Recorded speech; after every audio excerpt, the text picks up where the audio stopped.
Kembali di Kompas Siang, Saudara, seorang pria bakal calon anggota legislatif atau bacalek DPRD Kota Parepare, Sulawesi Selatan diduga mendaftarkan melalui dua partai yang berbeda. Informasi itu tengah diselidiki oleh Bawaslu setempat.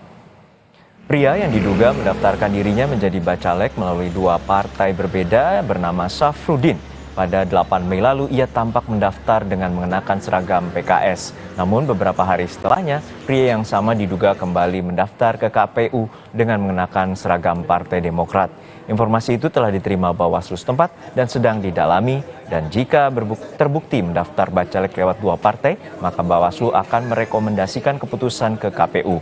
Karena dalam aturan tertulis, seseorang dilarang mendaftarkan menjadi bacalek melalui dua partai yang berbeda. Secara pengawas pemilu, Bawaslu tetap akan menjadikan informasi awal. Ini kita akan lakukan penelusuran, dan secara administrasi memang tidak dibenarkan ketika ada satu orang yang mencalonkan diri melalui dua partai politik.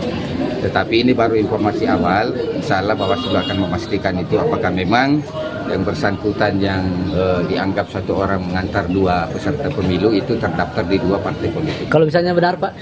Ya, kami akan melakukan kajian, Bawaslu akan melakukan kajian, dan itu akan ada rekomendasi ke KPU ketika sudah dinyatakan menjadi temuan.